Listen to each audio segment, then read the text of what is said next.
할렐루야. 오늘도 수요 저녁 기도회에 주님을 사모하여 나신 여러분을 진심으로 축복합니다. 오늘 보니까 눈도 오고 비도 오고, 비 오는 전만큼 떨어지진 않았는데 바람이 좀 많이 불다 보니 좀 날씨가 쌀쌀한 그런 느낌입니다. 그래도 오늘 올해 처음으로 눈을 봤습니다. 어느덧 시간이 흘러서 11월의 마지막을 향해 달려가고 있습니다. 한 해를 마무리할 시간이 점차 다가오고 있습니다. 그리고 내년을 계획하고 또 준비할 시간 또한 어느덧 다가왔습니다. 이제 한 달하고 조금 남은 올해인데, 여러분 분주할 수 있지만 여유를 가지고 한 해를 잘 마무리하면서 새롭게 내년을 준비하시는 여러분 되길 바랍니다. 또한 감기에 걸린 성도님들 전화로 이제 교회 못 오신다고, 감기 걸렸다고 하시는 성도님들이 계셨는데 다들 감기 조심하시고 또 건강을 회복하는 여러분 되길 바랍니다. 지난 시간 우리는 천국의 모형 교회라는 제목의 말씀을 나눴습니다. 우리가 교회를 이해할 때 가장 먼저 생각나야 하는 것은 바로 하나님 나라입니다. 하나님 나라는 말 그대로 하나님이 왕이 되셔서 하나님이 다스리시고 통치하시는 나라입니다. 따라서 왕이신 예수 그리스도가 이 땅에 오심으로 말미암아 하나님 나라가 이 땅에 도래했고, 하나님 나라의 확장으로 교회가 이 땅에 세워진 것입니다. 무엇보다 교회는 건물이 아니라 우리라고 말씀드렸습니다. 그런 의미에서 교회를 이루는 우리가 바로 거룩한 공동체이고 예수 그리스도의 몸이며 하나님의 꿈인 줄 믿습니다. 또한 교회는 만물 안에서 만물을 충만하게 하시는 이의 충만함이기 때문에 우리 각자가 모두 다 충만함 속에 거할 수 있습니다. 그래서 우리는 은혜도 충만하게 받을 수 있고 성령도 충만하게 우리 안에 거할 수 있는 것입니다. 따라서 이 시간 모인 우리가 교회가 되는 것이고 충만한 은혜를 사모하는 우리 모두가 되어야 할 줄 믿습니다. 여러분 혹시 이혼 숙녀 캠프라는 TV 프로그램 보셨습니까?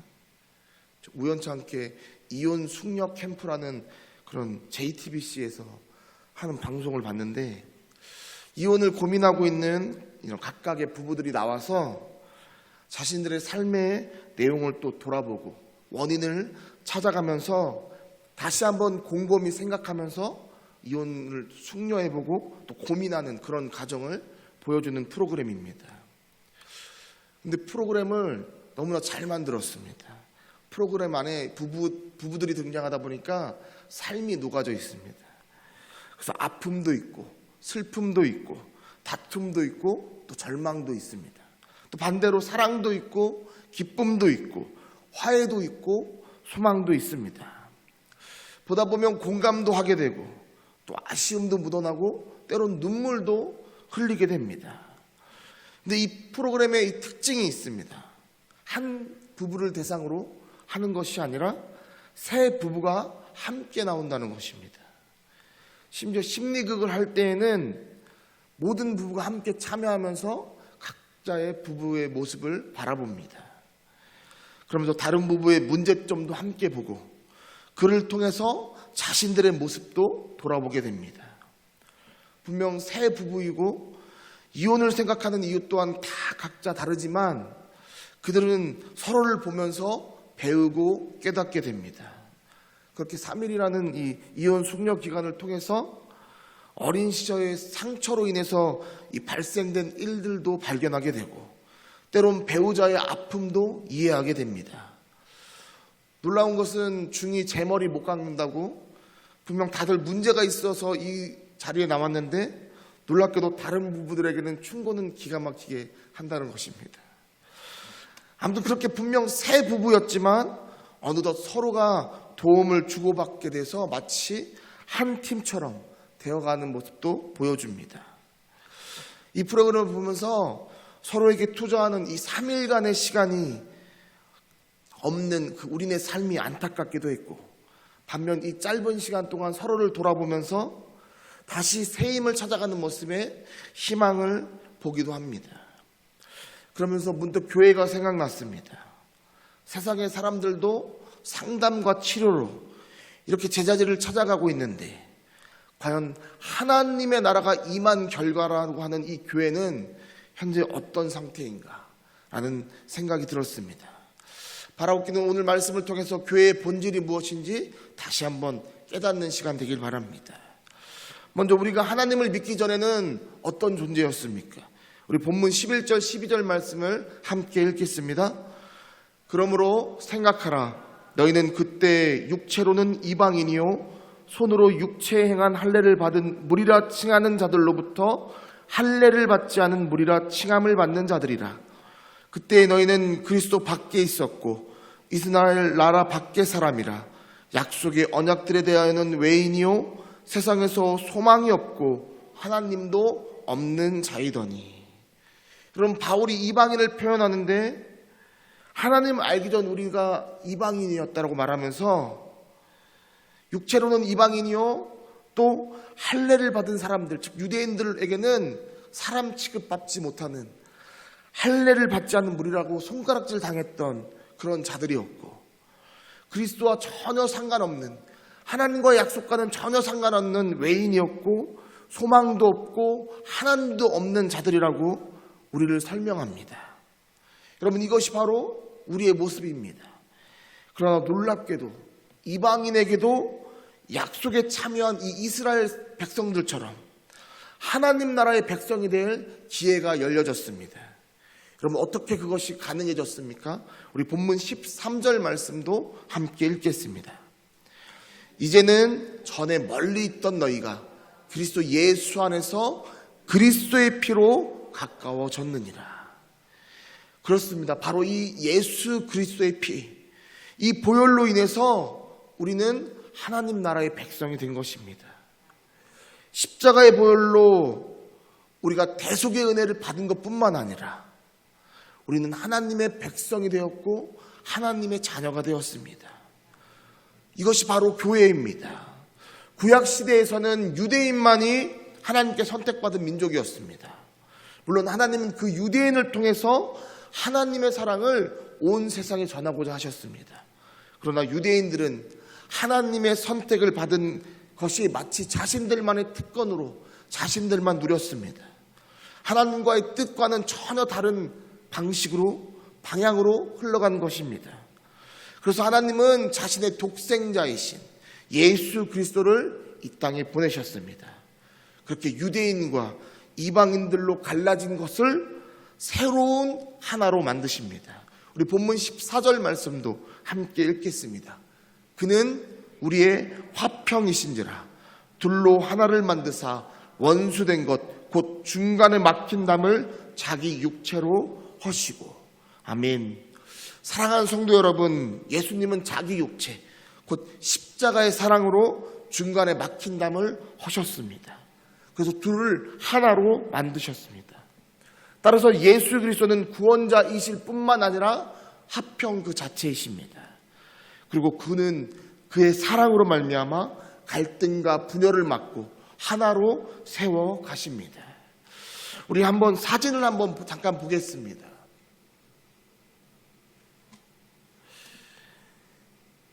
왼쪽에 있는 사진은 어린 시절 성경책을 안고 있는 사진이고, 오른쪽은 성인이 돼서 우리나라에 방문했던 그런 사진입니다.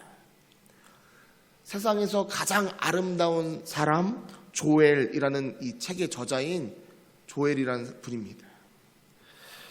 제가 태어나기도 전, 화면 바꾸셔도 됩니다. 제가 태어나기 전 1979년 9월 15일 생후 20개월밖에 안 된 아이가 끔찍한 사고를 당합니다.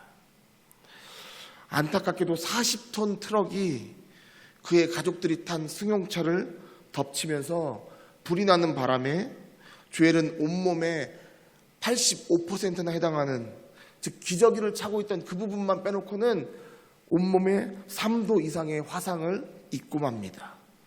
화상으로 인해서 귀와 코와 입술 그리고 손가락과 발가락이 모두 다 떨어져 나갔습니다. 사진 보셨지만 어린 시절 사진을 보면 사실 마음이 아프지요. 조엘은 이 자라는 동안 무려 50차례가 넘는 수술을 받았고 신나게 또 뛰어놀아야 할 이 어린 시절 대부분을 비명소리가 가득한 병원에서 지내야만 했습니다. 얼마나 이 고통이 컸던지 하루는 엄마에게 이렇게 말합니다. 엄마, 십자가의 예수님보다 내가 더 아픈 것 같아요. 여러분, 그런데 이 아이는 놀랍게도 놀라운 생명력과 의지를 가지고 살아납니다. 그러나 하상보다 더한 고통은 그를 괴물처럼 바라보면서 수근거리는 사람들의 편견이었습니다. 하지만 그는 장애에 굴하지 않았습니다. 그는 불가능에 도전하기로 마음먹습니다. 발가락과 손가락이 없었지만 그는 축구선수, 또 농구선수, 학교에서 축구선수도 하고 농구선수도 합니다. 그의 긍정적인 생각과 솔직하고도 이 밝은 성격 때문에 그는 주변에 점차 친구들이 막 생겨나기 시작했고, 고등학교 때에는 전교회장에 당선되기까지 합니다. 그가 그렇게 될 수 있었던 것은 부모님과 주변 사람들의 도움과 협력이 있었기 때문입니다. 부모님은 그를 숨겨서 보호하는 그 길을 택하지 않고 함께 더불어 살아갈 수 있는 길을 그에게 마련해 줍니다. 유치원이나 학교에 가기 전에 전교에 비디오를 틀어서 조엘에 대해서 아이들이 이해할 수 있도록 먼저 그들에게 설명을 해 주었습니다. 그리고 무엇보다 그를 신앙으로 키웠습니다. 뿐만 아니라 사고 당시부터 주변 사람들이 보내왔던 많은 온정의 손길로 인해서 아이를 잘 양육할 수 있는 그런 큰 도움을 받게 됩니다.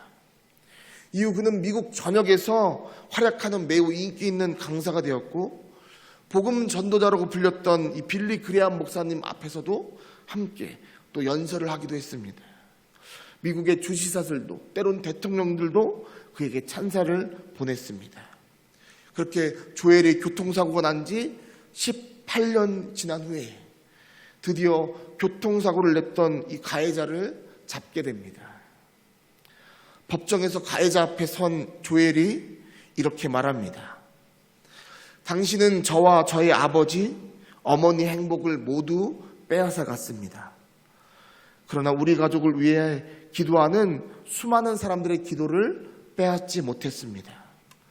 저는 사고가 난 이후로 저를 환영하지 않는 세상에서 성장해야만 했습니다. 제가 사람들을 눈에 인간으로 보이지 않았기 때문입니다. 저는 집이라는 안전한 울타리를 벗어날 때마다 마치 질식할 것 같은, 숨을 쉬지 못하는 그런 응시와 모진말로 공격을 받아야 했습니다. 하지만 저는 증오심으로 인생을 허비하지 않았고 앞으로도 허비하지 않을 것입니다. 원망과 절망이 또 다른 고통을 낳을 것이기 때문입니다. 대신 사랑으로, 하나님의 은혜가 안에서 무한한 사랑으로 둘러싸일 것입니다. 그는 이 말과 함께 가해자를 용서합니다. 사랑하는 성도 여러분, 그는 어떻게 용서할 수 있었을까요? 그는 말합니다. 바로 예수 그리스도의 사랑 때문이라고. 예수님의 이 땅에 화평으로 오셨기에 예수님을 믿는 자들은 용서할 수 있고 사랑할 수 있는 것입니다. 이처럼 사도 바울은 예수 그리스도를 통해서 구원받은 교회를 하나라고 선언합니다. 그런데 이 하나라는 의미는 단순히 서로 함께 모여서 사랑한다거나 또는 동업자처럼 어떤 일을 함께 한다, 그런 의미가 아닙니다. 왜냐하면 이 하나인 교회를 한 세 사람으로 묘사하면서 헬라어로 이 지어라는 단어를 사용했기 때문입니다. 우리 본문 15절 말씀을 함께 읽겠습니다. 법점으로 된 계명의 율법을 폐하셨으니 이는 이 둘로 자기 안에서 한 세 사람을 지어 화평하게 하시고. 여러분, 여기서 이 한 세 사람을 지어 할 때 이 지어라는 이 헬라어는 크티조라는 단어입니다. 단어의 뜻은 무엇을 만들고 짓다 이런 뜻이 아니라 창조하다라는 뜻입니다. 즉, 이 단어는 하나님의 창조 행위에만 쓰여질 수 있는 단어입니다. 즉, 하나님은 한 세 사람을 창조하여 화평하게 하셨다는 것입니다. 여러분, 한 세 사람이 과연 그럼 무엇일까요? 바로 교회입니다. 교회는 구약에는 없는 예수 그리스도가 이 땅에 온 후로 생긴 새로운 피조물입니다. 지난 시간에 교회는 하나님의 나라가 확장되면서 생긴 것이라고 말씀드렸습니다. 이처럼 교회는 하나님 나라가 확장되면서 하나님이 새로운 존재로 창조하신 새로운 창조물이 바로 교회입니다. 그저 믿는 사람들의 단순한 모임이 아닙니다. 개인들이 단순하게 모이는 것과는 완전히 본질적으로 다른 공동체적인 존재가 바로 교회이고, 무엇보다 예수님 안에 거하는 새로운 존재가 바로 교회입니다. 여러분, 예수님을 알기 전에 우리는 죄인으로서 각기 분열된 그런 존재였다면, 이제는 서로 나뉠 수 없는 하나된 존재가 바로 교회입니다.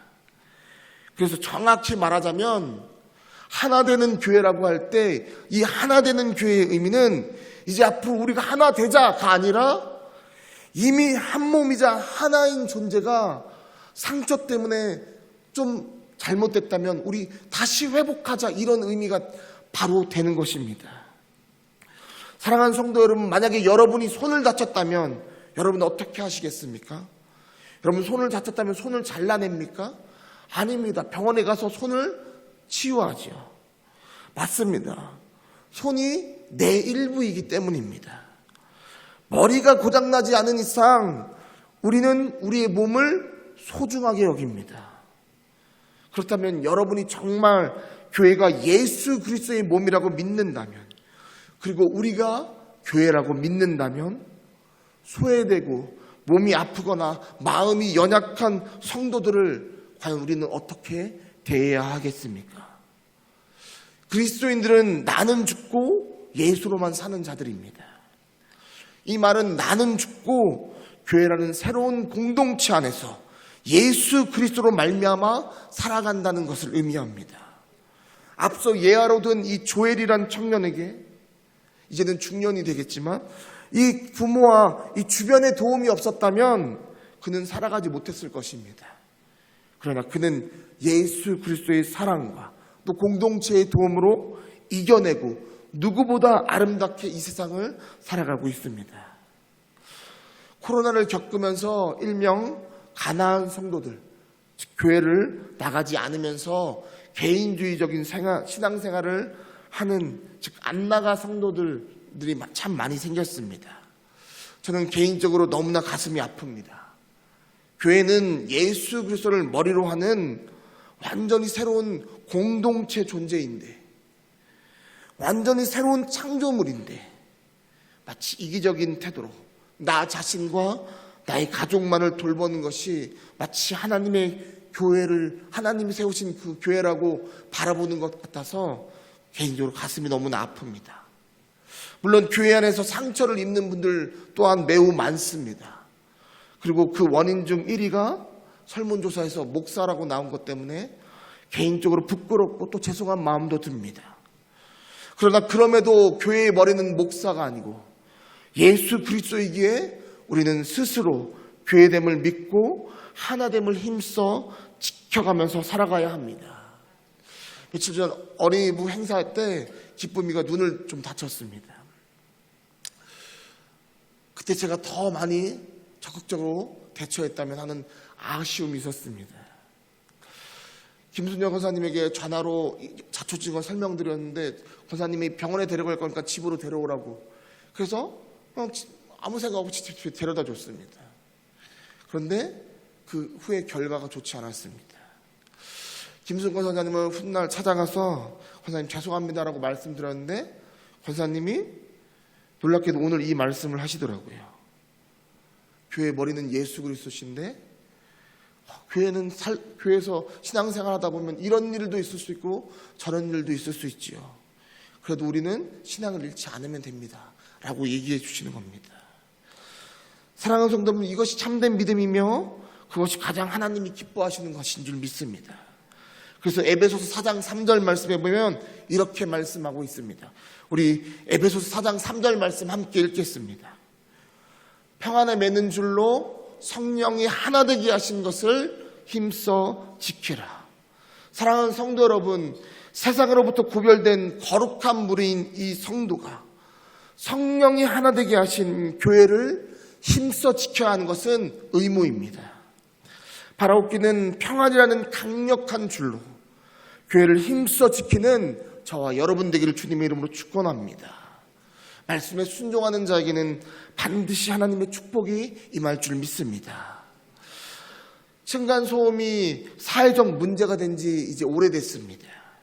저도 두 아들이 있다 보니 두 아들이 커갈수록 아랫집에 미안한 마음이 생겨납니다. 하루에도 몇 번씩 아이들에게 뛰지 말라고 이야기합니다. 그와 동시에 아이들에게도 미안한 마음이 듭니다.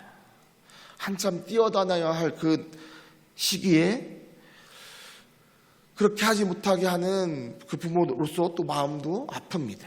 그러나 그럼에도 불구하고 저는 아이들이 절제하면서 그 안에 이웃을 생각하는 마음이 생기기를 소망합니다. 그것이 아파트라는 공동생활구역에서 살아가는 방식이기 때문입니다. 완벽하진 않겠지만 서로 조금 더 조심하는 방법을 아이들이 알아갔으면 좋겠습니다. 교회 생활도 그렇습니다. 어떤 목사님은 교회가 시끄러운 이유가 교회는 환자들이 모이는 공간이기 때문이라고 말씀하십니다. 물론 어느 정도 공감합니다. 교회는 부족하고 연약한 자들이 모인 공동체입니다.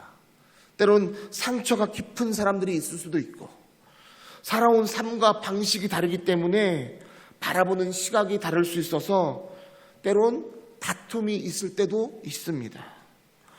분명 그리스도의 사랑으로 내 상처가 치유되길 바랬는데 다른 사람 상처 때문에 오히려 내 상처가 더 깊어지는 것처럼 느껴질 때도 있습니다.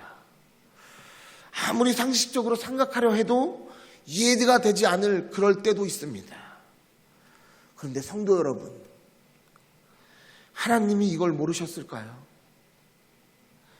상처받고 연약한 인간들이 뭉치게 되면 이런 여러 가지 문제점들이 발생한다는 것을 인간을 지으신 하나님이 과연 모르셨을까요? 그럼에도 불구하고 왜 하나님은 교회라는 공동체 안에서 우리가 거하길 원하실까요? 왜 성령이 하나 되긴 하신 이 교회를 힘써 지키라고 말씀하실까요? 그럼에도 교회는 하나님 나라의 복을 누리는 하나님 나라의 시민으로서 권한을 가지고 있고 교회는 가족이며 또한 교회는 하나님이 임재하시는 성전이기 때문입니다. 우리 함께 이 말씀에 대해서 바울이 뭐라고 고백하는지 우리 뒤에 이 본문의 말씀을 통해서 한번 나누도록 하겠습니다. 우리 본문 19절 말씀을 함께 읽겠습니다. 나그네도 아니요 오직 성도들과 동일한 시민이요 하나님의 권속이라. 여러분, 먼저 사도 바울은 하나님 나라의 백성이 누리는 이 특권을 당시의 최고의 특권이라고 할 수 있는 로마 시민권자의 권리로 설명합니다. 여러분, 로마 시민의 이 권리는 매우 다양했습니다. 공직에 출마할 수도 있고 투표권이 있었습니다. 또 법적 계약을 체결할 수 있는 권한도 있었고 그래서 자산도 소유할 수 있었습니다. 세금에서도 혜택을 받았고 또 재판에 기소를 당하더라도 자신을 변호하거나 또는 상소할 수 있었습니다. 또한 로마 시민은 그 누구도 고문을 할 수 없었습니다. 채찍질하거나 또는 반역죄를 제어하고는 사형을 내릴 수도 없었습니다. 이것은 그 당시 실로 엄청난 특권이었습니다. 사도 바울은 이 19절에 바로 이 시민이라는 이 단어를 통해서 하나님 나라의 시민, 즉 믿는 자들의 특권을 이 로마 시민권에 비유하면서 설명합니다. 사랑하는 성도 여러분, 하나님 나라의 모든 백성들이 이 나라의, 하나님 나라의 복을 누릴 수 있는 것입니다. 즉, 이 교회가 이 하나님 나라의 복을 누릴 수 있는 것입니다. 그래서 우리는 무엇을 먹을까, 무엇을 마실까, 무엇을 입을까 염려하지 않고 살아갈 수 있고, 풍성한 가운데서 자족하는 삶을 살아갈 수 있게 되었습니다. 악한 영적 세력들이 마음대로 병에 걸리게 할 수도 없고 죽음에 이르게 하지도 못합니다. 왜냐하면 전능하신 하나님의 완전한 보호를 받기 때문입니다. 그래서 우리는 고난 앞에 있을 때 믿음으로 모든 것을 주관하시는 이 하나님께 기도하는 것입니다. 세상 사람들이 물 떠다 놓고 비나이다 하는 것과는 전혀 다른 전능자이신, 이 세상을 창조하신 그분께 우리는 기도할 수 있는 것입니다. 뿐만 아니라 교회는 하나님의 가족입니다. 우리 19절 말씀을 다시 한번 읽겠습니다. 그러므로 이제부터 너희는 외인도 아니요 나그네도 아니요 오직 성도들과 동일한 시민이요 하나님의 권속이라. 여러분, 이 권속은 식구라는 의미입니다. 하나님의 식구라는 의미입니다. 즉 하나님의 가족이라는 것입니다. 이는 세상의 혈연적 가족보다도 더 근본적이고 영원한 가족을 의미합니다. 세상의 가족은 갈등을 겪지만 하나님의 권속인 교회는 예수 그리스도 이 사랑의 능력으로 우리 스스로를 희생할 수 있고 섬길 수 있는 그런 존재들로 우리들이 점차 변해갈 수 있습니다. 그래서 교회는 가족이기 때문에 우리는 서로를 형제님, 자매님이라고 부르는 것입니다. 그래서 초대교회 당시에는 이런 일들이 빈번했습니다. 우리 함께 사도행전 2장 44절 45절 말씀을 함께 읽겠습니다. 믿는 사람들이 다 함께 있어 모든 물건을 서로 통용하고 또 재산과 소유를 팔아 각 사람의 필요를 따라 나눠주며. 우리도 이제 성탄절을 앞두고 성탄 카페와 또 성탄 나눔을 준비하고 있습니다. 그럼 방식은 세상에서 하는 이런 선행의 방식과 다를 게 없습니다. 그러나 마음은 달라야 합니다.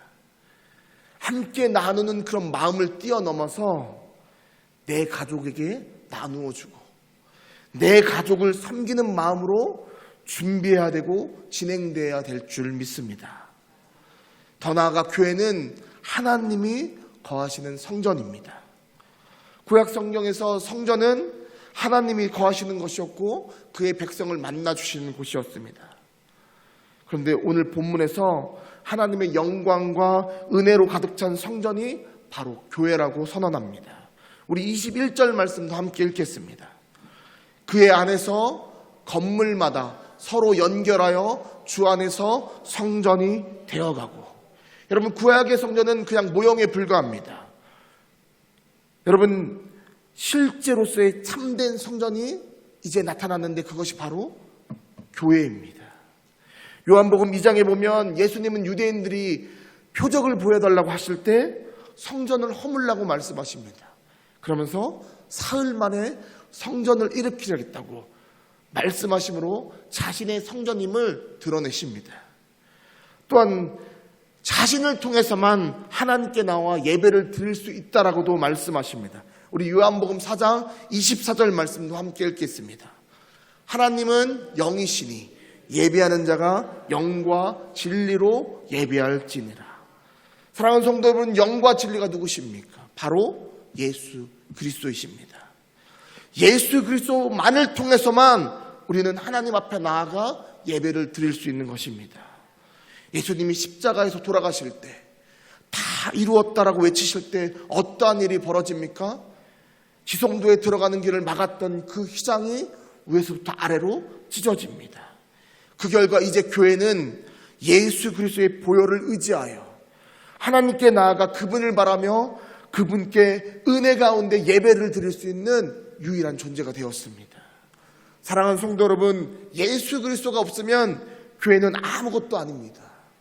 오직 우리는 주 예수 그리스도 안에 거할 때만 교회가 교회답게 되는 것입니다. 여러분 그리스도의 한 몸 된 그 교회의 일원이 맞으십니까? 그렇다면 이제 나는 부인하고 오직 예수 그리스도가 교회의 머리임을 믿고 내 생각을 주장하는 것이 아니라 오직 주님께 기도하며 주님의 뜻에 따라 살아가야 할 줄 믿습니다. 그럴 때 하나님께서 교회를 통하여 우리에게 모든 복을 누리게 하실 줄 믿습니다. 남은 한 주간도 하나님의 천국 시민으로서 하나님 나라의 가족으로서 하나님과 동행하며 기쁨과 평안으로 살아가는 저와 여러분이 되기를 주님의 이름으로 간절히 축원합니다.